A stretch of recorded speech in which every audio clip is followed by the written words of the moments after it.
Juan. Además tenemos muchos, ¿no? Conocimiento tenemos muchos, mucha gente que se une cada vez más a nuestra red.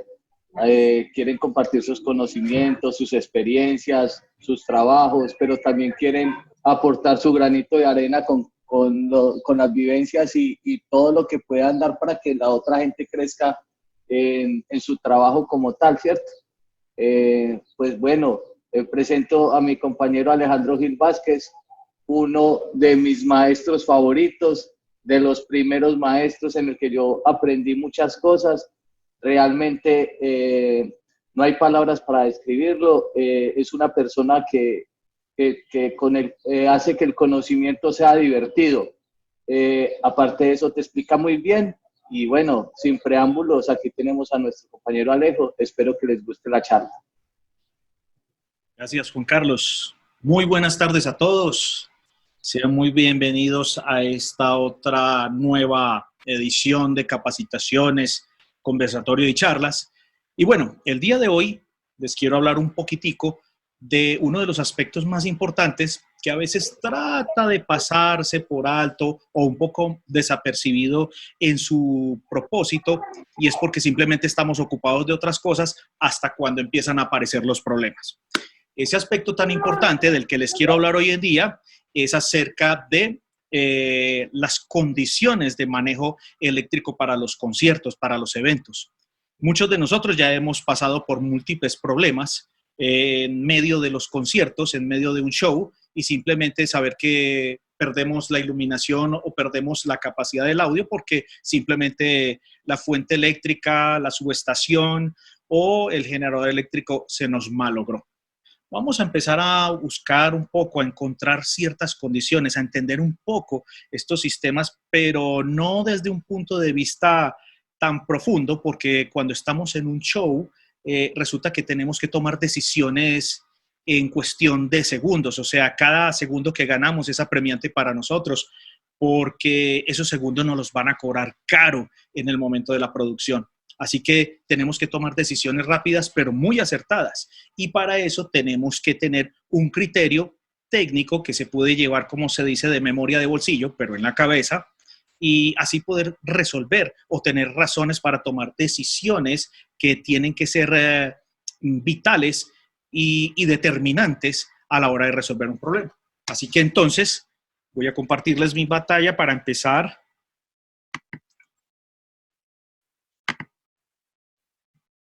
Y veamos entonces lo siguiente.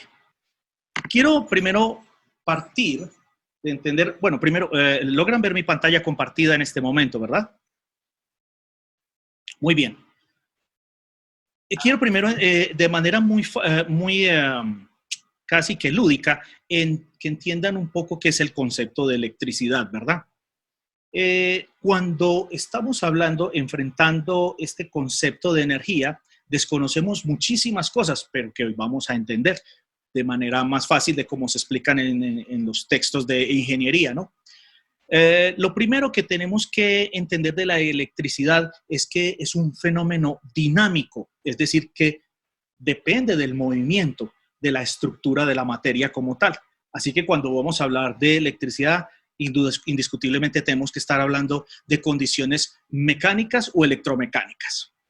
Y al hablar de electricidad lo tenemos que entender como un flujo, así como cuando hablamos de el flujo o caudal de agua en una tubería, en un río. Asimismo, tenemos un caudal de energía cuando lo estamos portando en algún tipo de conductor. Hay algo importante, y es que cuando leemos algunos textos o incluso algunos documentos, hablo de documentos serios en la internet, a veces no son claros en explicar qué es este concepto de dinámica a nivel de electricidad en transmisión.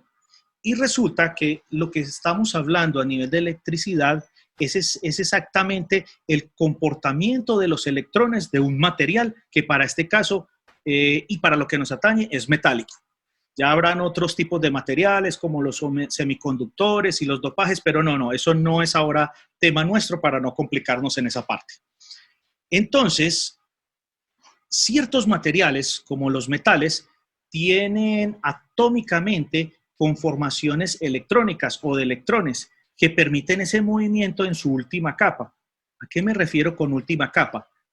Un átomo es simplemente como imaginarnos una semilla que está tapada por múltiples coracitas. Cada coraza es una nube de electrones. Así es como, a grosso modo, está constituida toda la materia en el universo material.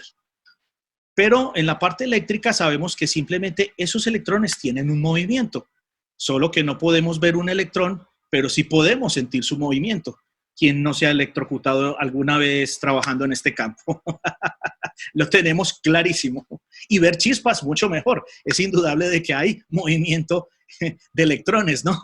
Esa es otra manera de deducir la naturaleza de un flujo eléctrico, ¿cierto? Entonces entendamos que es un movimiento de una capa de electrones.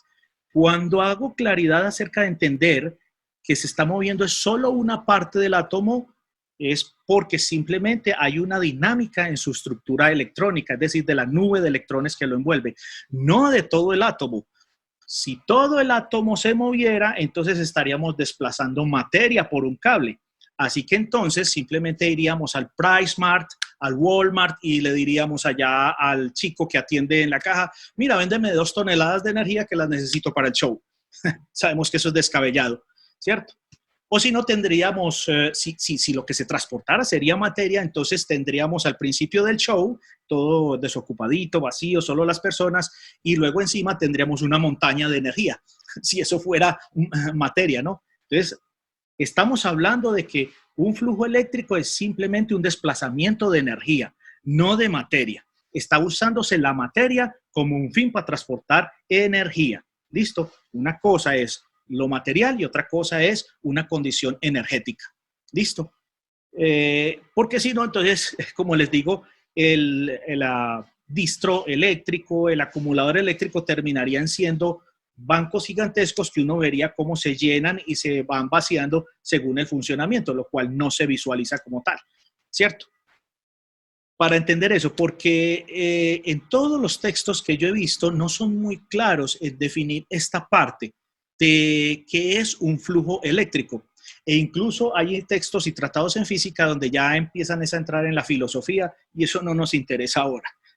Entonces yo quiero hablarles en términos más prácticos, en términos de que voy a montar un concierto y están esperando 15 minutos para que les dé fluido eléctrico a todos.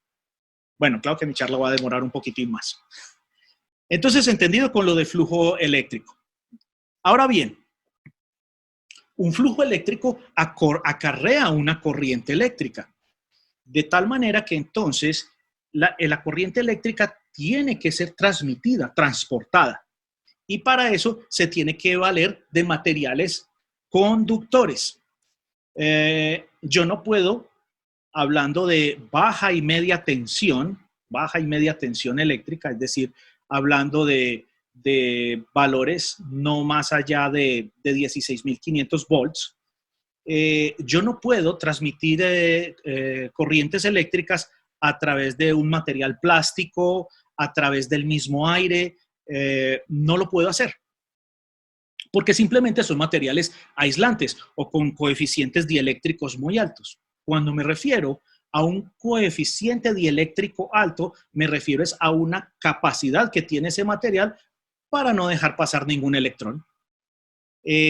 Así que entonces, para poder transmitir una señal eléctrica o una corriente eléctrica, definitivamente necesito de la ayuda de un conductor eléctrico. Casi siempre los conductores eléctricos, para nuestro caso, son metales, verbigracia los cables que utilizamos. Que ahorita vamos a explorar unas cositas que creíamos que sabíamos, pero no. Otros medios en los cuales se mueven las corrientes eléctricas son los líquidos. De esta manera o por esta gracia es que están construidas las baterías de fluido, es decir, los acumuladores que normalmente utilizamos en nuestros vehículos. Y está también el campo de los gases. Antiguamente eran muy utilizadas las lámparas que se utilizaban en iluminación, que eran las lámparas de descarga de arco o metal halide. y simplemente lo que se hacía era cruzar una corriente eléctrica a través de una atmósfera de gas en especial. Entonces, lo que se generaba era un plasma y eso es lo que brilla y bueno, lo que antiguamente generaba la iluminación.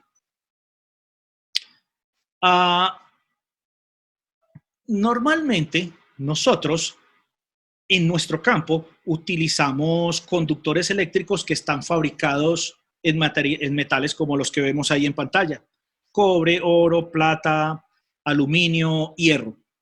Y para la elaboración de cables, para poder volverlos maleables pero resistentes a la tracción, a los pliegues en especial, tenemos que recurrir a aleaciones porque a veces los metales puros tratan de volverse frágiles o quebradizos. Entonces, algunas aleaciones que nos encontramos en los cables son aleaciones cobre-zinc, hierro-estaño, cobre-níquel o cromo-níquel. Dirán ustedes, o en algunas preguntas, por ejemplo, en nuestro medio latino, bueno, ¿y qué es el alambrón? Bueno, precisamente es una aleación, más que todo basada en aluminio y se utiliza para hacer transmisión eléctrica de altas potencias a muchísimos kilómetros, como son esas líneas que están por ahí en esas torres que atraviesan campos y montañas, ¿no? Entonces, obviamente tienen que lograr un conductor muy liviano, porque si no el peso mismo reventaría su propio cable. Que si miramos las especificaciones eléctricas del aluminio, no es un buen conductor. Pero entonces todo el mundo dirá, ¿y entonces para qué usan alambrón o aluminio en las líneas eléctricas de alta potencia? Precisamente porque necesito transmitirla y necesito que sea liviano el material. Claro, como ya estoy utilizando tensiones de aproximadamente 117.000, 130.000 volts, pues el que se me caigan 100 o 200 volts a 40 kilómetros de distancia es poco significativo. Ya vamos a ver por qué razón se trabaja un poco la alta tensión. Bien, en cuanto a corrientes eléctricas, tenemos dos mundos. Tenemos la corriente continua y tenemos la corriente alterna. Esto de las corrientes tiene que ver es con el sentido en cómo viajan los electrones.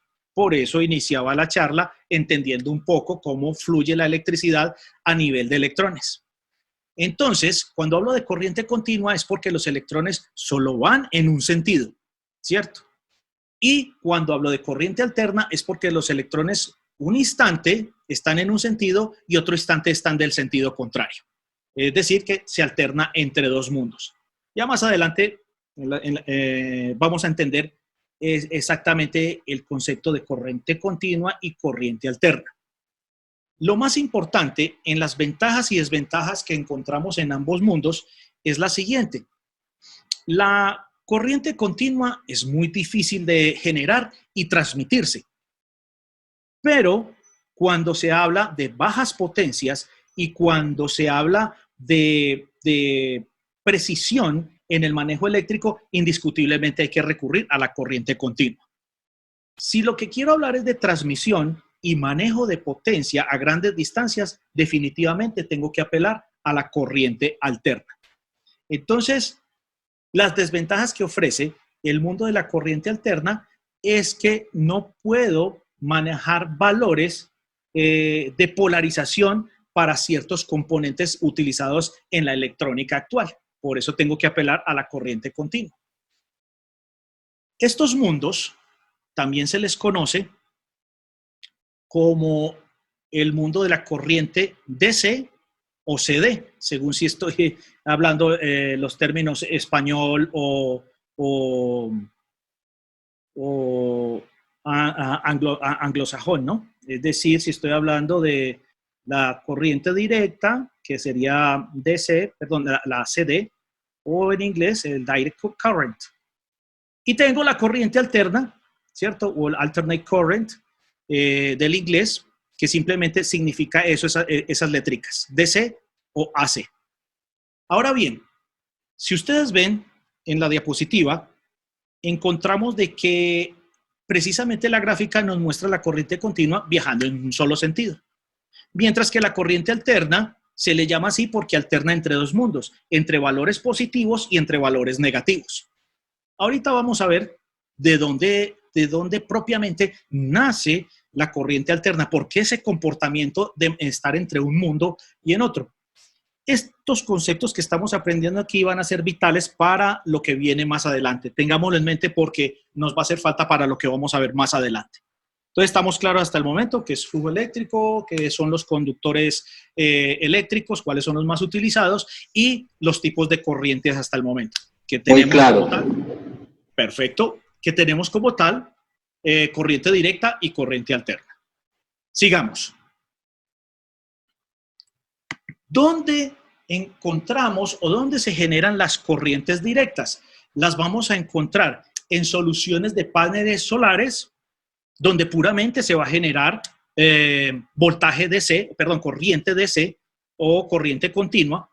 Lo mismo en los acumuladores eléctricos de los autos o las baterías de nuestros celulares o en los dinamos.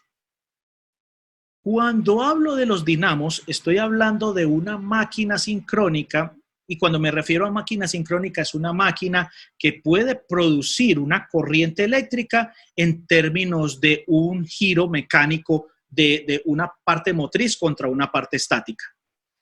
Esto sucede desde el punto de vista electromagnético, que ya vamos a entender. Pero el dinamo lo que hace es que simplemente utiliza la capacidad de las líneas de flujo magnéticas para convertirlas en corriente cuando son atravesadas por un conductor eléctrico. ¿Qué quiero decir con esto? Cuando el flujo magnético de un imán lo pongo a cruzar de manera continua o cíclica, un conductor eléctrico, a ese conductor eléctrico le va a aparecer una corriente eléctrica. Ya, esa es una condición electromagnética de la corriente eléctrica y el flujo electromagnético. Obviamente hay unos tratados y unos libros que si uno empieza a leerlos, pues uno simplemente lo que hace es que cierra el texto y uno dice, no, de aquí para adelante lo que Dios quiera, ¿no? Pero no, no nos vamos a meter en eso. No, lo vamos a entender de esta manera. Un flujo magnético que lo provoca un imán, sus líneas magnéticas atraviesan un conductor eléctrico, es decir, un cable, un alambre, y cuando lo hacen repetidas veces, aparece una corriente eléctrica. Ya, esa es una condición natural de este mundo a nivel electromagnético. Listo. Me detengo ahí porque les digo que esto es un tratado de ingeniería eléctrica que dura 3 semestres y hay que conocer un poquitico de cálculo diferencial, cálculo integral y ecuaciones diferenciales. Me detengo ahí. No quiero complicar la cosa. Listo. Bueno, al que quiera que quiera empaparse y poner a echar humo a la cabeza, le recomiendo unos textos. Física combinada de David Holiday, especial, si te quieres fritar los sesos. Lo tendré en cuenta, Alejo, lo tendré en cuenta. Ok, pero no los quiero espantar. Solo entiendan cómo entonces surgen estas corrientes a nivel de corriente continua, ¿no? Te interrumpo, ¿sí? Alejandro. ¿Física de quién, perdón? Física combinada. Sí. De David. Sí. Holiday. Gracias. Ok. Es un texto, un texto doble para uno distraerse ahí. Pero ok, no, a lo que yo voy es porque el compañero quiere ir un poco más allá, pero van a ver que con lo que les quiero enseñar yo es para que ustedes tomen decisiones en minutos, o sea, nada de complicarse la vida. Quiero es que entiendan esto para lo que vamos. ¿Dónde encontramos fuentes de corrientes AC o corriente alterna? Las vamos a encontrar precisamente en alternadores, y esos alternadores se encuentran en sitios como las hidroeléctricas, como vemos aquí en la gráfica, al lado izquierdo, vemos aquí una turbina Pelton empujando un rotor de un componente, de un alternador, ¿cierto? El esquema de un alternador, como lo estamos viendo en el centro, lo que hace es que los devanados de ese alternador que giran entre dos campos magnéticos, perdón, entre dos polos de un campo magnético, discúlpenme ahí el error que acabo de cometer. El devanado que están viendo ahí gira cíclicamente, es decir, de manera sincrónica, por eso le llaman máquinas sincrónicas, gira de manera sincrónica entre los polos negativo y positivo, siendo el polo norte y el polo sur, de un campo magnético. ¿Listo? Estoy hablando de los polos de un campo magnético. Entonces, en un momento dado, esta parte del devanado que estoy por aquí señalando con el puntero del mouse, está obteniendo o está mostrando un campo, perdón, una tensión eléctrica, una corriente eléctrica positiva, y un periodo después, medio periodo después, está mostrando una negativa, y el que estaba en negativo ahora empieza a mostrar positivo. Si ustedes observan, miren que ambos polos del alternador muestra que tiene al mismo tiempo polaridad positiva, polaridad negativa, polaridad positiva, polaridad negativa. Es decir, un momento son positivos y otro momento son negativos. O me devuelvo al comienzo de la charla. Un momento los electrones van hacia la derecha y otro momento los electrones van hacia la izquierda. ¿Vale? Eso es corriente alterna. Sucede por una condición electromagnética que les acabo de explicar de una manera más simple. Mis líneas de flujo magnético que están en estos polos magnéticos de este campo magnético están induciendo o cortando por la mitad. Cuando hablo cortando es atravesando la energía del devanado para simplemente inducir una corriente eléctrica. Voy a hacer un paréntesis aquí para que vean cómo funciona también una máquina eléctrica o un generador eléctrico con cosas que ustedes han tenido en la mano sin tener que ponerse en armar propiamente un alternador.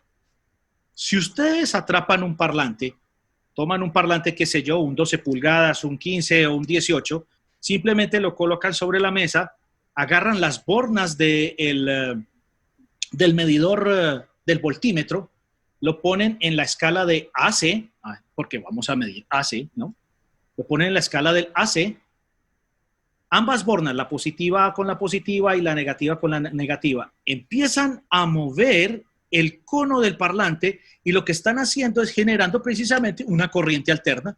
Entonces el parlante también es un generador eléctrico cuando estoy articulando la membrana de la bocina. Cierro paréntesis acá. Entonces, una vez que estos devanados giran dentro de un campo magnético, empiezan a generar un fenómeno conocido como FEM, fuerza electromotriz. Así se la van a encontrar en muchos libros. Ay, sí, entonces ya tengo FEM en mi alternador. Ah, sí, claro, sí, ya tiene fuerza electromotriz. Sí, sí, eso ya lo sabemos. Ok, sí. Bueno, y también en los generadores eléctricos diésel. Fíjense que aquí tengo en ambos casos el mismo alternador, pero solo que movido por circunstancias diferentes. Aquí simplemente por un flujo de agua para poder crear un flujo eléctrico, y aquí por la potencia de un motor para poder generar también un flujo eléctrico. Si ustedes observan la zona que estoy señalando, y ahorita lo vamos a ver desbaratado, estoy señalando aquí el generador eléctrico de toda esta máquina diésel, o lo que llaman todo el grupo electrógeno, ¿no? Muy bien. Claros hasta el momento en dónde tengo corrientes continuas y en dónde tengo corrientes alternas. ¿Listo? Ya tenemos claro que es una corriente continua, ya tenemos claro que es una corriente alterna y ya sabemos que es un flujo eléctrico. Y sabemos que necesitamos conductores eléctricos y ya sabemos los materiales. ¿Listo? Ya sabemos qué materiales usamos. Con toda esta información ya registrada, procedamos a entender las siguientes cosas. ¿Qué aspectos fundamentales necesito contener en mis líneas de transmisión? Es decir, estoy en el show y te han encargado montar todo tu sistema eléctrico para distribuirlo en tus equipos. Muy bien. Conceptos que debo de tener claros. Primero, en la corriente alterna suceden unos fenómenos en los cables conocidos como efecto pelicular o efecto skin o efecto piel. También le llaman efecto Kelvin. ¿Qué significa eso? Como ya sabemos que un flujo eléctrico es simplemente un movimiento de electrones, ¿no es cierto? Basados en eso, entonces nos vamos a encontrar un asuntico bien interesante. En las corrientes alternas, los electrones tienen esa mala costumbre de moverse por las afueras del conductor y no lo hacen exactamente por todo el cuerpo del conductor. Es decir, buscan la parte externa del cable para moverse, o su piel como tal, que es la parte externa, pero no utilizan toda la densidad de movimiento en toda la sección o en todo el grosor del conductor eléctrico. El efecto piel o efecto Kelvin o efecto pelicular se va acentuando mucho mientras más alta es la frecuencia de esa señal alterna. Sabemos que en eléctrica usamos dos tipos de frecuencias, o 50 Hz o 60 Hz, y eso lo vamos a ver más adelante. Pero ustedes pueden utilizar un voltímetro que tenga la escala para medir hercios y se pueden dar cuenta cuál es la frecuencia de su red. Simplemente lo ponen en esa escala y conectan en sus dos bornas el voltímetro. Ok. Esta es una de las razones por qué se diseñan los cables, incluso en algunos con estructuras huecas. Parecen que los cables por dentro fueran como tubos. Se utilizan mucho, y para un aspecto que hablaban ahorita acerca de la radiotransmisión o el RF. Mientras más alta es la frecuencia de la señal AC en un cable, más pronunciado va a ser el efecto piel, que es indeseable porque hace que el cable se caliente, sea poco eficiente y simplemente hace que los electrones viajen por su capa externa, ¿no? Entonces se utilizan cables ahuecados con el fin de forzar los electrones para que vayan por dentro y por fuera. En algunos se utiliza, en algunos cables de más alta potencia, para transmitir redes eléctricas, se utilizan cables con lo que llaman el diseño de la línea de Leeds. Simplemente se hacen conductores multifilares para hacer que el cable tenga más líneas de transmisión por dentro. Obviamente esto también trae efectos adversos y es corrientes parásitas o corrientes de Foucault. Pero hablemoslo solo como de corrientes parásitas para no complicarnos la vida con el señor. Otro problemita de los cables es la resistencia en la distancia. Mucho cuidado con un error que yo sé que han cometido muchos. No vamos a caer en este error. Cuando ustedes les dicen cuál es la longitud o la resistencia total de un circuito eléctrico, ustedes dirían, bueno, a ver, tengo 50 metros de cable doble cero, entonces, a ver, la resistencia por metro de ese cable, porque ya miraron la especificación del fabricante, la resistencia por metro de ese cable es de 0,038 ohms, por decir algo. Y entonces usted dice, bueno, sí, entonces la resistencia es decir, yo tengo 50 metros, pues, sencillo, multiplico 50 por 0,0038. Error. Estamos hablando de la resistencia del circuito, así que yo tengo que medir 50 metros que van hasta la carga, 50 metros que vienen desde la carga, ¿ok? Así que mi resistencia de circuito no son 50 metros, son 100 metros, ¿ok? Mucho cuidado con eso. Las caídas de voltaje dadas por la resistencia de los cables tienden a entregarme menos voltaje en mis circuitos de carga.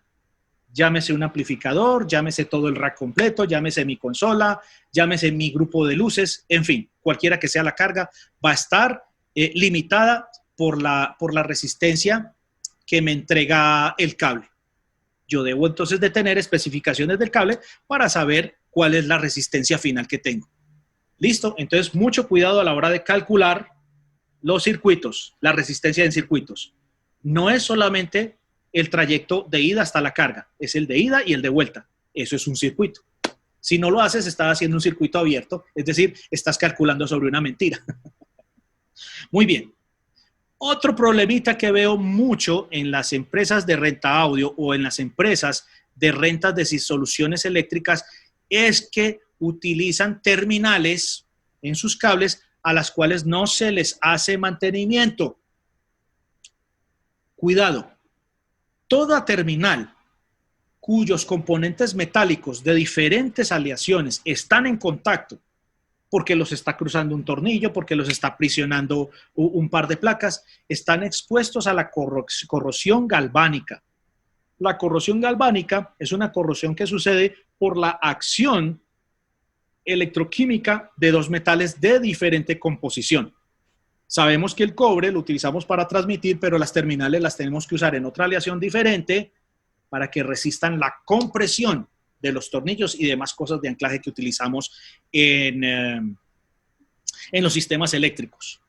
Yo les voy a mostrar un momento, no sé si ven ahí mi cámara compartida, algunos químicos, pero hay demasiados, pero también aquí, no sé si alcanzan a ver ahí en cámara uno como este. ¿Alcanzan a ver ahí un aerosol que les estoy mostrando, no? Sí. Perfecto. Sí. Esto es un tratamiento, estos sprays se consiguen, miren ahí el fabricante, ¿verdad? Sí. Simplemente lo aplican sobre las terminales, ¿verdad? Solo se El pulveriza. nombre, ¿cómo se llama? Para que lo anoten ahí en el chat, Alejo, ¿cómo se llama el nombre? El nombre, espérate, lo voy a poner aquí en el... No, déjalo que... Más bien, sí, para no tumbar la presentación. Sí, El nombre dale. es Deoxit D5. Deoxit D5. Deoxit D5. Ok, Y ahí está ya lo están anotando. El nombre del fabricante. ¿Ok? Ok, gracias, Alejo. Siempre en los mantenimientos, cada 2 o 3 meses, o cuando tuvieron que estar en ambientes donde hay demasiado salitre, como las playas, qué sé yo, estos sitios cercanos al mar, siempre hay que regresar a bodega y hacer un mantenimiento de ellos para evitar la corrosión galvánica. Si no, van a tener poca eficiencia en las líneas de transmisión, recalentamiento en las terminales y posiblemente incendio de sus líneas. Yo ya he visto muchas líneas encenderse en medio o dentro de los yellow jacket, o sea, esas chaquetillas que se ponen para que la gente no pise los cables. Las he visto prenderse en fuego junto con el yellow jacket. Y eso que el yellow jacket trae un retardante ignífugo para evitar que se prenda en fuego todo. Cuidado, cuidado, cuidado. No muchas empresas son cuidadosas con el manejo de sus terminales eléctricas en los cables. Hablo así como medio regañando porque es que me ha pasado muchas cosas. No quiero que a ustedes les pase. Es aterrador en medio de un concierto ver prendido en fuego un cable. Se los digo, no es una buena experiencia, no es simpático para nada el asunto. Muy bien. Los siguientes son las puestas a tierra de un sistema eléctrico. Dios mío, Dios Alejo, mío. Paremos un momentico que hay varias preguntas aquí de los muchachos, Sí, porfa, sí. Para que no queden las preguntas en el aire. Claro que sí. Pero espera, Juan, Sí, es que yo veo que la dinámica de la charla está muy buena. Lo que voy a hacer es apuntar las preguntas y al final, si quieres, las hacemos una tras de la otra, para no perder la dinámica. Ok, está perfecto, dale. Las va guardando Jairo. Mientras tanto, muchachos, lo que pasa es que Alejo empieza como lo inicia. Está muy bueno. Y ya después va rodando con todo lo demás. Tengamos paciencia entonces, muchachos. Y las preguntas las van anotando ahí y disculpen que interrumpamos, Sí. pero las van anotando ahí y ya después las solucionamos. ¿Vale? Gracias. Ok. Quiero, para darles debido reconocimiento, anotar el nombre y la persona que la hace, ¿cierto? ¿Quién la hizo y cuál es la pregunta? Para darle el debido reconocimiento a la persona, para que sepa que estoy respondiendo su pregunta. Muy bien. Vuelvo y repito, mucho cuidado con las puestas a tierra de un sistema eléctrico. Las puestas a tierra de un sistema eléctrico dependen de los terrenos donde estemos. Los terrenos que están cerca a zonas de salitre son muy buenos para conducir corrientes en fuga que se llevan a través de líneas eléctricas. Pero zonas auríferas, es decir, donde se ha producido oro, donde hay montajes mineros, en fin, y todo eso, han empobrecido el terreno y el terreno como tal pierde permeabilidad eléctrica para poder recibir corrientes en fuga. Entonces, cuando se trata de instalaciones fijas, hay que tratar el terreno primero con ciertos químicos que dependen mucho del nombre de cada región, pero el asunto es agregar sales minerales, agregar carbono, agregar carbono activado, agregar bauxita y arcilla normal, ¿cierto? Con el fin de poder como preparar y levantarle un poco más la permeabilidad eléctrica al terreno. Pero tiene que haber siempre insertas unas barras de cobre, preferiblemente no varilla cobrizada. La varilla cobrizada tiene muy baja permeabilidad. Y lo otro, el electrodo que va con el cable no puede ir unido con un perno, tiene que ser con soldadura endotérmica, ¿ok? Para que tengamos una buena descarga de polo a tierra. Si no, vamos a tener problemas, nos acercamos al sistema, entonces nos da descargas y los ruidos en todas las bocinas. En el video vamos a tener simplemente las pantallas con unas rayas cruzando todo el rato, ¿verdad? Y en las luces es que se nos van a enloquecer las señales de MX todo el tiempo. La última pregunta de esta diapositiva tiene que ver con qué utilizo, alambre o cable. Sin duda alguna, el alambre es un excelente conductor, un excelente método de transmitir potencia eléctrica, pero hay un pequeño problema, es quebradizo. Entonces, solamente lo podemos usar para instalaciones fijas, como residencias, edificios, bodegas, tarín, tralín, tralá. Mientras que el cable, aunque tiene sus desventajas, está hecho de manera multifilar, con el fin de rebajar un poquito el efecto Kelvin o el efecto piel, y fuera de eso, para que no sea quebradizo y pueda ser utilizado en instalaciones móviles, como es el campo de lo que nosotros hacíamos hasta antes de la pandemia, ¿no? Bueno, que volveremos a hacer prontamente. Siempre los cables van a ser útiles para montajes temporales. Un concierto es un montaje temporal, ¿ok? Y quiero referirme a otro concepto muy importante, el calibre de los cables, o lo que se conoce como el AWG, ¿cierto? O sea, el American Wire Gauge, algo así se pronuncia, ¿no? Quiere decir calibre de cable.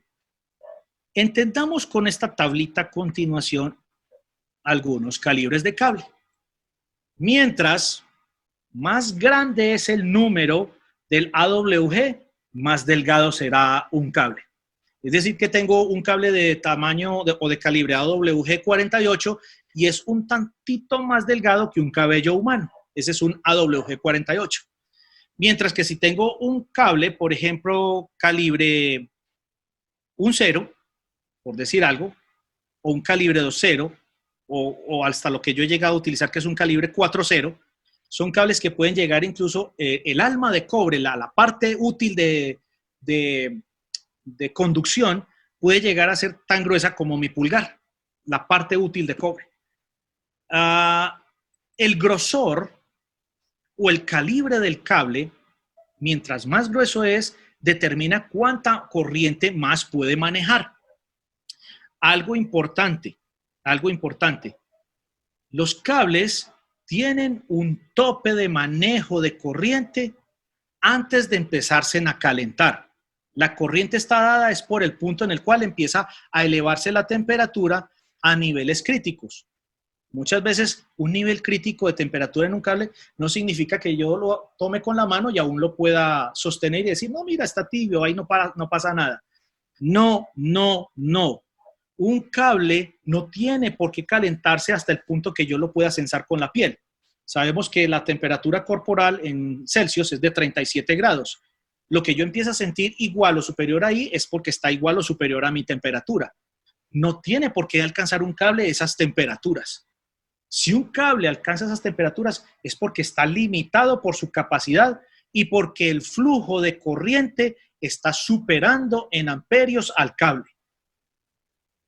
El asunto es que hasta ahí parece que no pasará, no, pero mira, yo hice cuántos shows y los cables siempre tibios y no, pero mira. No. Así no pasa nada con el cable. Realmente lo que tú tienes, y para el caso de nosotros en sonido, lo que tenemos es un compresor montado en el sistema eléctrico que nos está comprimiendo el sistema de audio.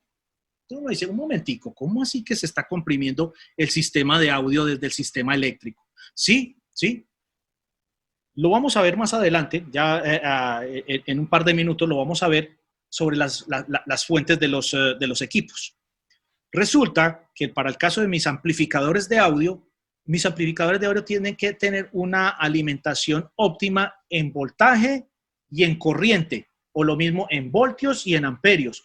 Óptima para poder sostener las demandas instantáneas de potencia que me exige un contexto musical. Llámese una percusión, llámese una voz o llámese toda la banda completa. Y resulta que yo lo que tengo que proteger es la potencia pico que me entrega el amplificador. Y esa potencia pico está dada por la demanda instantánea de energía que le da el sistema eléctrico a la fuente y la fuente a los transistores de potencia del amplificador. Todo es una cadena.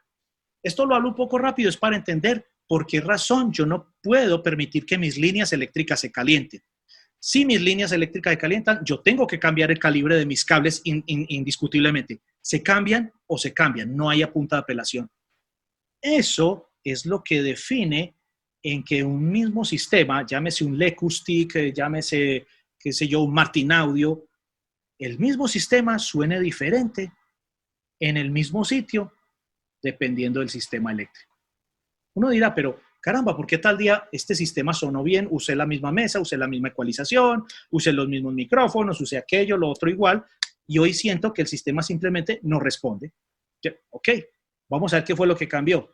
Algo en el sistema eléctrico. Puede ser un conector, una junta. Me echó a perder mi sistema, mi calidad de respuesta en el sistema de audio. Cuidado, cuidado.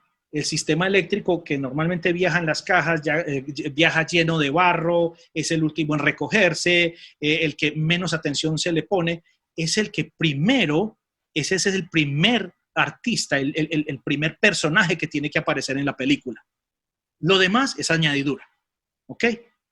Si tú tienes un Vidosk, sopo 200 cajas de Vidosk montadas, de Martin Audio, de Meyer Sound, de la que quieras, pero no tienes sistema eléctrico, no montaste nada, no tienes concierto, no tienes show. Los cables eléctricos tienen que tratarse con la misma dignidad con la que tomas tus cubiertos para los alimentos con que vas a comer. Así mismo se tienen que respetar. ¿Ok? Muy bien. Entonces, en esta tablita tenemos unos valores aquí, nominales o estándares del amperaje que nos pueden soportar los diferentes calibres de cables. Por eso es importante, señores, todos nosotros debemos de elaborar un cuadro de cargas una vez que estamos listos para salir al show. Ok. Bueno, tengo tantos amplificadores de esta serie, ok, toma su especificación eléctrica y aparece ahí, en sus especificaciones, aparece cuál es el consumo de ese equipo, ok. Cada elemento que tú vas a conectar para tu show, tienes que elaborar una suma de cargas general y luego ya tú dices, bueno, ya en el show las reparto, una para la fase 1, la fase 2, la fase 3 o simplemente para Y, L y R, ¿verdad? Dependiendo cómo quieran llamar las acometidas eléctricas. Si no tienen claro sus cargas eléctricas, su cuadro de cargas o su cuadro eléctrico, dudo de que estén trabajando con la suficiente seguridad para poder elevar el sistema eléctrico hacia el show de manera responsable y segura. Recuerden, en un concierto, la palabra yo creo, yo me imagino, yo supongo, es una amenaza y hay que sacarla del diccionario. O estoy seguro o no estoy seguro. Si yo no estoy seguro, ven, llamo a la persona que sabe y dime que esta persona necesita ese número exacto. ¿Quién? El responsable del sistema eléctrico, el del generador eléctrico. Tienen que saber un número exacto. En estas cosas se habla con números. Recuerden, compañeros, los números no mienten. Ok. ¿Qué es un alternador? Aquí, como les había dicho, les iba a mostrar cuál es la naturaleza o de cómo se comporta una corriente para que en un momento dado sea positivo o negativo. Una corriente eléctrica alterna. Si ustedes observan en este pictórico que tengo de un alternador, estamos viendo un estator, que es esta carcasa de afuera, se le llama estator, es la parte que no se mueve, el estator, y tengo un rotor. ¿Ok? Entonces, En este diseño tengo un rotor con magneto permanente. Así está dibujado este. Ya les voy a explicar otras cosas que hacen los generadores por dentro. Quiero partir de este. Si estamos viendo acá, aquí estamos viendo un rotor dentro de un estator, pero un rotor multipolar. Es decir, tiene varios polos. Oiga, ¿y cómo así que varios polos? Ok. Cada polo es la unión de un norte con sur. Eso es un polo. Es decir, que aquí tengo un polo entre este norte-sur, obsérvenlo acá, y aquí tengo otro polo con un componente norte-sur. Esto quiere decir que estoy hablando de un rotor multipolar de dos polos. La cantidad de polos indica, o mejor dicho, está de una vez definiendo a qué revoluciones por minuto va a girar ese generador, ese alternador, perdón, ¿cierto? A mayor número de polos, menor RPMs necesito, menores revoluciones por minuto. Llámese de la turbina Pelton o llámese de mi máquina diésel, ¿cierto? Pero significa que tiene que girar a un número exacto de revoluciones por minuto. Esas revoluciones por minuto son múltiplos del número de polos en términos de la frecuencia que debo de trabajar. Llámese 60 hercios o 50 hercios, según si es mi estándar europeo o americano, ¿cierto? Entonces, observen que para este montaje que estamos observando aquí, que estamos mirando acá, estos magnetos están girando y cuando pasan por estas bobinas, sus líneas de flujo magnético están cruzando el conductor eléctrico de cada enrollado o bobinado, o como le llaman aquí, el inducido. Entonces, miren que para el caso de este grupo de bobinas, ¿verdad? En este grupo de bobinas, esta y esta, en un momento dado van a estar positivos hasta cuando las norte-sur las vuelvan a cruzar. Entonces, miren que el rotor va a hacer que los electrones primero vayan de una dirección y luego vayan de otra. ¿Cuántas veces sucede eso en un segundo? Dependiendo del sistema. Los electrones se pueden mover, en los sistemas de corriente eléctrica se pueden mover o 60 veces en un segundo o 50 veces en un segundo. Eso significa la frecuencia a la cual opera un sistema eléctrico. En el sector local donde yo me encuentro, obviamente operamos con 60 hercios de red eléctrica. En Europa se operará indiscutiblemente con 50 hercios. Trae sus pros y sus contras el trabajar con diferentes frecuencias, ¿no? A medida que baja la frecuencia, los núcleos de los transformadores tienen que ser más grandes. A medida que aumenta la frecuencia, los núcleos de los transformadores son más pequeños. Ahí fue cuando dijeron hace unos años atrás algunos ingenieros, bueno, ¿y por qué no hacemos fuentes switchadas? Así podemos tener más potencia en un núcleo más pequeño. Por eso es que hoy en día los equipos con fuentes switchadas son livianos, son poderosos y más compactos. Muy bien. Les voy a mostrar ahora un generador por dentro. Ahí lo tiene. Estamos viendo aquí un estator de inducidos de un generador multipolar de 1.2 megawatts. O sea, esto es un monstruo. Esto es para abastecer más o menos la energía de un pueblo pequeñito. De aquí nace, miren, aquí nace. Si ven por allá atrás el despelucado que ven atrás, estamos hablando desde las bornas que configuran las topologías delta o estrella. Muchos generadores se pueden configurar en dos posiciones, o en delta o en estrella, según los voltajes, las configuraciones de voltajes que necesite. Advertencia. Las configuraciones de devanados en tipo delta o lo que llaman en triángulo están libres de armónicos, pero son muy fáciles de que se desbalanceen cuando no tengo las cargas debidamente balanceadas en el sistema. En las configuraciones tipo estrella, cada devanado puede desbalancearse sin afectar al otro. Entonces no me obliga a ser tan riguroso con el balanceo de cargas, pero son más susceptibles de generarse armónicos. Así que entonces, en la gran mayoría de generadores eléctricos que están configurados en tipo estrella, y cuando vienen configurados en tipo estrella es porque traen neutro, ¿cierto? En tipo delta o tipo triángulo no traen neutro, solo viene una línea tierra para desacoplar corrientes parásitas. En tipo estrella vienen con neutro. Entonces, van a ser susceptibles de armónicos. El armónico es una señal parásita de la fundamental. No me quiero meter más ahí porque el trabajo con armónicos también es bien interesante. Lo que les quiero decir es que son corrientes no deseadas de lo que yo necesito generalmente. Pero para eso, mis amplificadores, las fuentes de mis amplificadores de audio en este caso, tienen protecciones o filtros contra armónicos par o impar en sus entradas. Entonces, la suciedad que me puede mandar el generador me la limpia cada fuente del amplificador. ¿Ok? Entonces, uno define en qué casos utiliza una configuración en delta o en estrella. Los generadores, hay una marca de generadores Volvo, y lo hablaba con Dani en estos días, que utiliza una configuración tipo delta, pero se utiliza para poder manejar máquinas de cine que tienen que ser sincronizadas con base en la red eléctrica. No pueden fallar. O sea, un desfase de 1 hercio significa que se arruinó todo el material cinematográfico. Ahí pues quiero hacerles como la acotación, ¿no? Ok, vuelvo aquí entonces a la gráfica. Observen este generador, perdón, esta parte del generador, el estator, miren el estator aquí, de un animalote de 1.2 megawatts. Y por supuesto, el rotor, lo que va por dentro. Aquí tienen lo que gira. Este componente que están viendo acá se llama la excitatriz y estas son las bobinas de inducción.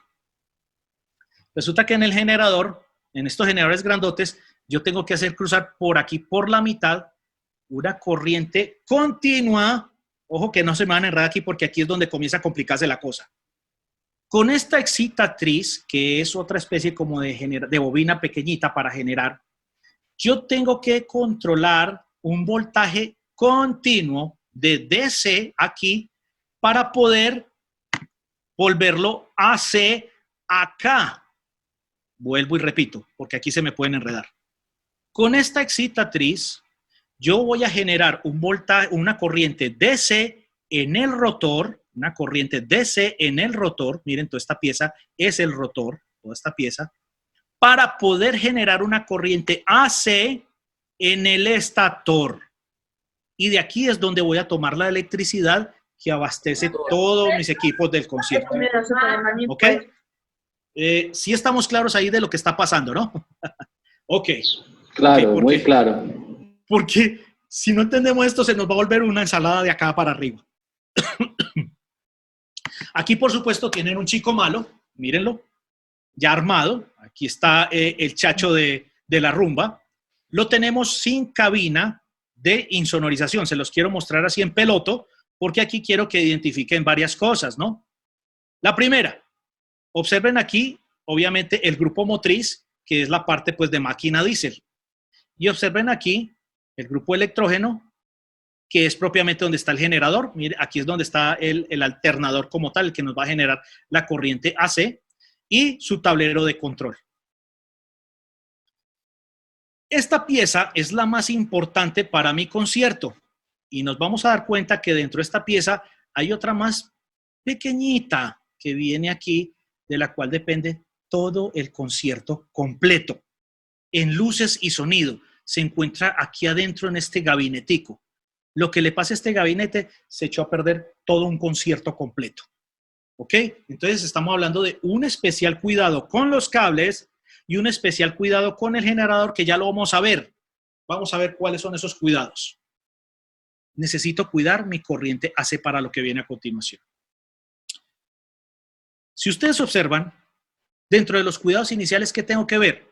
Una inspección visual del equipo, que no presente daños por impactos. Casi siempre, cuando llega a alguna ciudad, los generadores eléctricos siempre están malogrados por alguna cosa. Visualicen qué piezas están rotas. De hecho, por lo general, a mí me llegó una vez un generador sin el compartimiento de filtración de aire. Llegó aplastado y lo traía el conductor del camión por allá en otro rinconcito, como si eso no hiciera falta. Ahorita les voy a mostrar lo importante de esa pieza. Estado de las baterías de arranque. Estos animales requieren baterías muy poderosas para que puedan arrancar semejante motor. Nivel de aceite del motor. Esto nos puede indicar un error al arranque si tengo bajo el nivel de aceite o de lubricante del motor. Nivel de agua o refrigerante. Muchos les ha tocado en pleno concierto que el generador se apaga y se apaga por temperatura. Cuando va a ver por temperatura, o no tenía agua o rompió una de las mangas que conduce el agua desde la máquina hasta el refrigerador, del refrigerante, o simplemente alguien olvidó echarle refrigerante. Estado de los filtros de combustible, lubricante y aire. Me voy a devolver en esta parte, mire, estados de los filtros, ¿dónde están ubicados? Me voy a volver a esta gráfica. Entonces tenemos el de combustible, aquí está el de combustible, tenemos el de lubricante, este blanco, y tenemos el de aire, este compartimiento. Tres filtros que tienen que estar impecables, deben de estar en óptimas condiciones, limpios, nuevos, ¿ok? Si no, sencillamente el generador en pleno concierto se va a detener y va a indicar en este tablero unos errores por alarma. Ok, estados de alarma. Se supone que debería estar en 00 los estados de alarma. Eso lo ven en el tablerito, en las lecturas de los tableritos. Esos numeritos no aparecen ahí por dibujarse, por ponerse bonito. Ay, mira qué interesante el tablerito, ¿no? Nos está mostrando alarmas importantes. Puede ser incluso de lubricación. Y si es por lubricación, corremos el peligro de que en pleno show simplemente la máquina se funde y ya no tenemos más generador eléctrico. Luego de los estados de alarma tenemos que darle ignición al generador y luego tenemos que analizar los aspectos de los gases de escape. Ojo que aquí les voy a explicar unas cosas interesantes. Y otra es el sonido del motor. Voy a irme a la parte de aspecto de los gases de escape. Normalmente quien presta los servicios de generador no va a ser lo suficientemente honesto con ustedes, compañeros. Pero ustedes se pueden dar cuenta que les está ofreciendo la compañía que les va a entregar el generador. En el aspecto de los gases de escape, quiero que miren esto.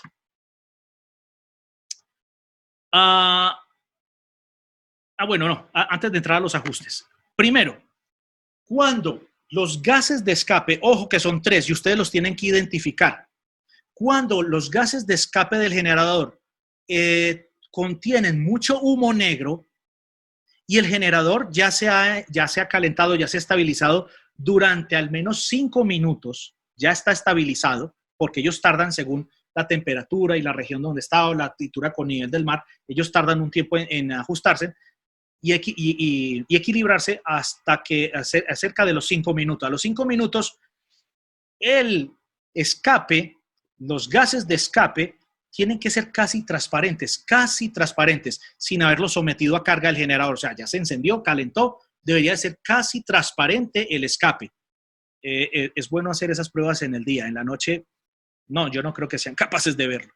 Es bueno en el día porque se van a dar cuenta de una cosa.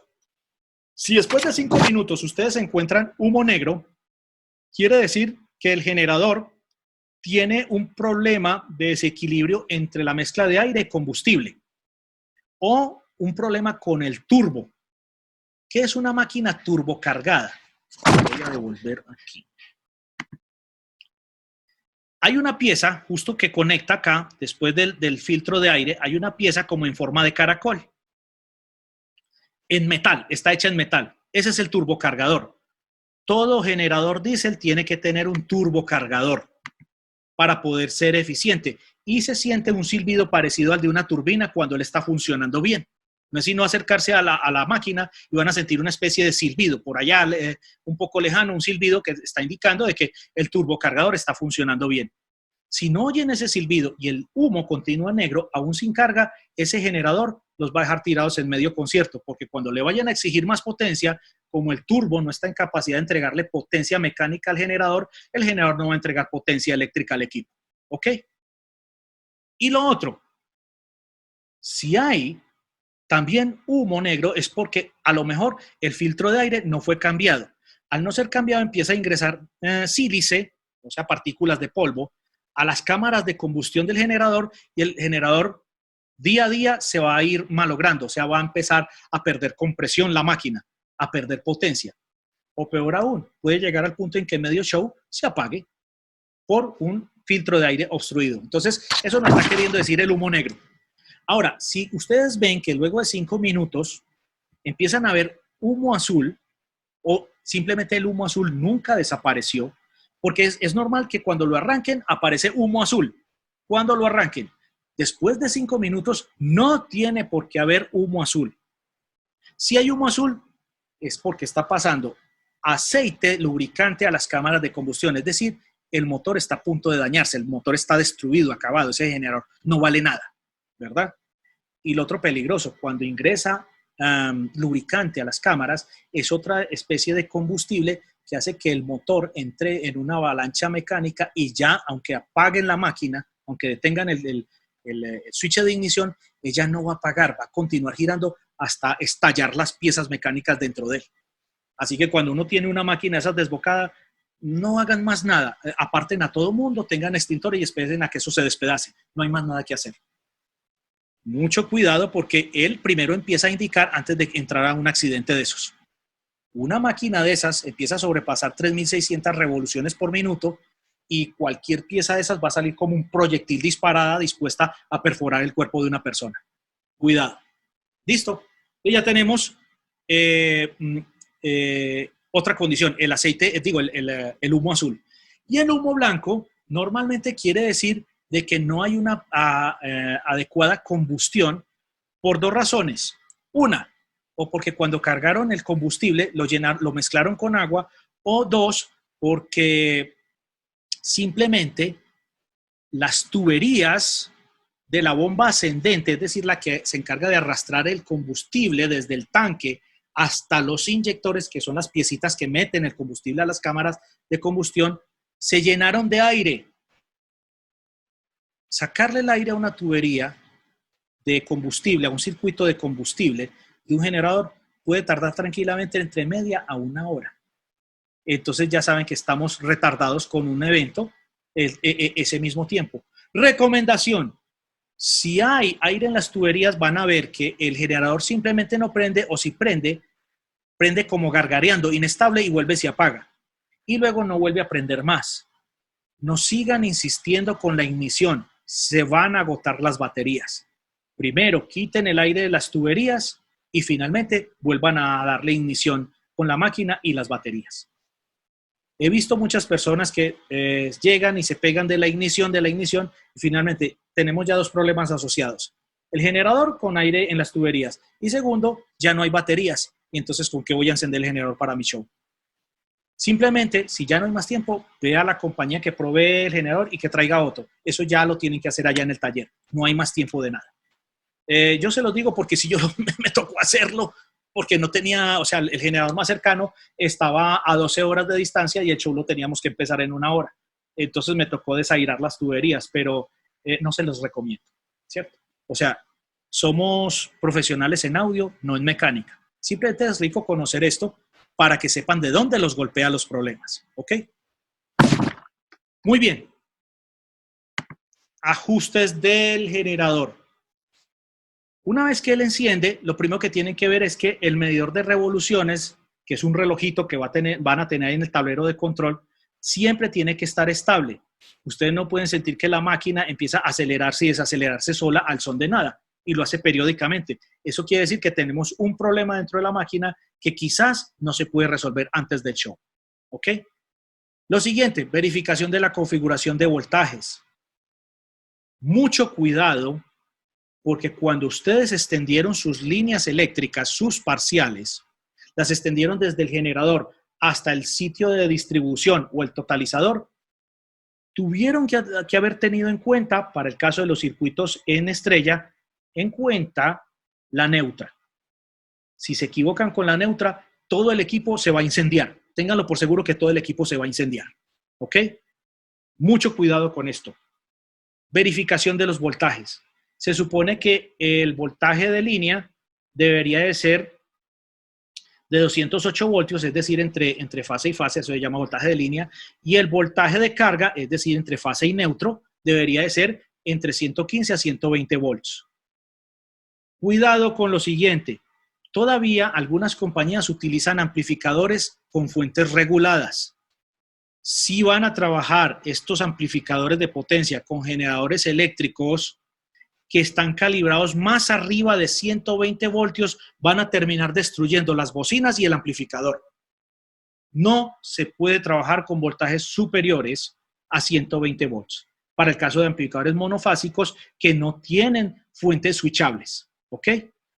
Las fuentes switchables son más diferentes porque me permiten rangos de trabajo mucho más altos. Puedo trabajar rangos, algunos equipos, ojo, no todos, con fuente switchada, pueden trabajar desde 90 hasta 240 volts. Pero otros equipos no les van a permitir eso. Así que mucho cuidado con la configuración de voltaje del generador. Lo siguiente es verificación de fases de neutro, tierra en el distro y en el totalizador. ¿Listo? Casi siempre el no instalar una adecuada tierra me va a dejar todo mi sistema en ruido y posiblemente con corrientes en fuga, es decir, toco los chasis de los equipos y me van a estar dando constantes descargas. A nadie le gusta recibir una descarga y si es la estrella del momento simplemente arroja el micrófono contra el piso y dice que no se presenta, como ha sucedido muchas veces, compañeros. No queremos que la responsabilidad de cancelarse un show recaiga sobre nosotros. Que sean otras condiciones diferentes a simplemente un acto de falta de cuidado. Una vez que ustedes hicieron estos ajustes, después de la ignición del generador, pueden ir a hacerle encendido al distro del totalizador, ¿cierto? Pero me detengo un momentito. Aquí, vuelvo a esta gráfica. Muchas veces tengo que ir al interior de este panel e ir a ajustar mi voltaje del generador en una tarjeta que se llama la ABR. Esa tarjeta me permite ajustar el voltaje interno del generador para poder yo tener en cada una de mis bornas o mis 208 voltios o mis 120 voltios dependiendo del sistema que estoy trabajando. Normalmente acostumbran a trabajar estos generadores, porque los usan para propósitos industriales también, con voltajes más altos. Para un sistema de audio, voltajes más altos no sirven. Fue falsa esa percepción que hubo tiempo atrás en donde se decía que a mayor voltaje, mayor eficiencia de los amplificadores de audio. Falso. Más voltaje significa calentar las fuentes de electricidad de los amplificadores y al tener fuentes calientes vamos a tener menos eficiencia de la fuente y por ende vamos a sacar el amplificador de su rango lineal, es decir, de su comportamiento normal y simplemente el amplificador ustedes van a notar que entra en un clip más temprano con sobrecalentamiento y distorsión, sin siquiera ustedes haber excedido su estructura de ganancia. Entonces ustedes dicen, ¿qué le pasó al sistema? ¿Por qué está distorsionando y por qué está entrando en el clip? Y algunos amplificadores entrando en protect. Se excedieron del voltaje y luego de ahí es muy posible que algunos de los amplificadores se prendan en fuego. ¿Vale? Para eso es útil la famosa tarjeta ABR que se encuentra dentro de este tablero, no por fuera. Ese ajuste se encuentra dentro y aparece como Voltage Adjust. Hay que operarlo con un destornilladorcito tipo perillero, un destornilladorcito delgadito, preferiblemente en pala de plástico, y cuando se gira en el sentido horario, se eleva el voltaje. Cuando se gira en el sentido antihorario, se rebaja el voltaje. Hay que hacerlo con todas las cargas desconectadas, o si no pueden volar todo el equipo. ¿Ok? Para eso se supone que el especialista, el que acompaña a la planta, pues no solamente es experto en limpiarla y todo eso, sino experto en operarla por dentro y ajustarla para lo que necesitamos. Y en esta parte de acá, aquí alcanzan a ver unos dispositivos, unos mandos. Estos mandos vienen con unos ajustadores mecánicos, que son una tuerca y una contratuerca que se apretan entre sí. Con esto ajusto la aceleración del motor, con esta parte. Esto es el mando de aceleración, para poder ajustar mis revoluciones. Las revoluciones, dependiendo, muchos generadores trabajan a 1800 o 3600, pero eso se traduce en frecuencia en hercios. Y esa frecuencia en hercios, yo la ajusto simplemente llevándola o a 50 o a 60 hercios. Eso es todo lo que necesito. Mi voltímetro, por ejemplo, lo pongo en la escala de AC, ¿verdad? Y luego lo pongo en la escala de hercios, para que se vea un poco ahí. Y cuando los pongo en la escala de hercios, simplemente los llevo a una fuente eléctrica para que me muestre cuál es la frecuencia obtenida. En este caso, lo acabo de conectar a un toma eléctrico que tengo al lado. Esto es lo que yo debería obtener en el generador eléctrico. 60. Si tengo 63, 64, 65, la máquina está acelerada. Por debajo de 60, la máquina le falta aceleración. ¿Ok? Para eso, se ajusta con esta palanca de mandos a la frecuencia que yo necesito. Hace muchos años, habían unas cámaras de reverberación cuando nuestros equipos y consolas eran análogos. Había unas cámaras de reverberación de Yamaha, la SPX1000, SPX900 y demás, y cuando el ciclaje del generador eléctrico estaba por debajo, las cámaras de reverberación agarraban ruido. Y uno pensando que eran los cables. Ok, estamos claros con entonces los ajustes antes de ignición. Recomendación. Recomendación. En las pruebas de potencia, otro de los factores que tengo que tener en cuenta, aparte de la estabilidad del motor y la frecuencia, es el factor de potencia. Todos los generadores eléctricos vienen con un factor de potencia establecido en 0.8. En las redes fijas o las redes eléctricas de casa, el factor de potencia puede incluso encontrarse hasta en 0,95.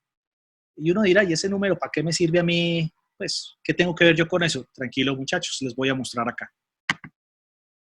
Resulta que el factor de potencia, y aquí se los explico de otra manera diferente, porque en los textos está un poco complejo. En los textos, el factor de potencia simplemente se le conoce bajo estas siglas, o FP o PF, según Power Factor o factor de potencia, que también significa la potencia, la relación de potencia activa con respecto a la potencia reactiva. Esa es la relación que hay entre la activa y la reactiva, pero ya con un gráfico les voy a aclarar esto. Y en sí tiene que ver exactamente es con la fase, esto sí para nosotros es familiar, recuerden cuando veíamos para la fase de algo, el corrimiento de fase, los cancelamientos y todo eso, ¿no? Algo de esa matemática nos va a servir aquí para entender el factor de potencia en lo que se entiende como el corrimiento de factor de potencia entre la corriente, el desfasaje entre la corriente y el voltaje. ¿Adivinen qué? En una señal eléctrica tenemos dos fasores importantes. Está el fasor de amperaje y está el fasor de voltaje. Se supone que los dos tienen que ir acompañaditos pegados de la mano. Circunstancias en los conciertos y en la vida real, en cualquier instalación, hacen de que estos dos hermanitos muchas veces ni vayan pegados de la mano y hasta vayan peleados. Se los voy a mostrar aquí en una gráfica mejor. En una señal puramente resistiva, como cuando antiguamente usábamos nosotros las PAR 64, esas de bombilla incandescente, lo que teníamos era una resistencia pura. Las resistencias puras no me desfasan el factor de potencia, simplemente mantengo en fase, ¿cierto? Es decir, todas empiezan en el mismo ciclo, empiezan en los mismos grados, tanto el voltaje como la corriente. ¿Ven? No tengo desfasaje. Por lo tanto, mis dos fasores se encuentran en línea. Se encuentran en línea. Ninguno cambiado en grados con respecto al otro. Pero cuando le pongo inductores, como las fuentes de voltaje de mis equipos, empieza a aparecer algo bastante dramático. La corriente se empieza a trazar con respecto al voltaje. Es decir, ya no van en fase, están desfasadas y se desfasan hasta 90 grados. Me devuelvo acá a lo siguiente. Miren que aquí tengo un ángulo formado por el fasor del voltaje con respecto al de la corriente, ¿no? Tengo un ángulo. Ese ángulo me dice que puede llegar hasta ser hasta 90 grados. ¿De dónde sale este concepto de que el factor de potencia debe ser de 0.8 o en algunos casos 0.95 o a veces 1? Sale de una relación de cosenos. Aquí volvemos a repasar trigonometría. Simplemente les digo que si agarran su calculadora y le sacan coseno a 90 grados, les va a dar 0. 0 es el peor factor de potencia que podemos tener. En pocas palabras, ¿esto en qué se traduce? En cables súper calientes y los equipos funcionando así, flaquitos o sin funcionar. por tener un corrimiento de factor de potencia exagerado. Miren, ¿y quién me corre los factores de potencia? Las mismas fuentes de los equipos, los devanados inductores de esos transformadorcitos que lleva cada equipo de audio por dentro. Me están corriendo el factor, claro, ¿cierto? Entonces, cuando yo le saco el coseno a este grado, a estos grados de desfasaje, me va a dar 0. El mejor de los casos es que el corrimiento de fase fuera 0 grados. Al darle 0 grados al corrimiento de fase, ustedes llegan y le aplican coseno de 0 y les da 1. 1 es el factor de potencia ideal, ¿cierto? Todo lo que se acerque a 1 va a ser ideal para mí, para que mis cables de potencia no se calienten y mis amplificadores funcionen más robustos. Y les tiro otro detallito. En las casas, para que la cuenta de servicios venga más barata.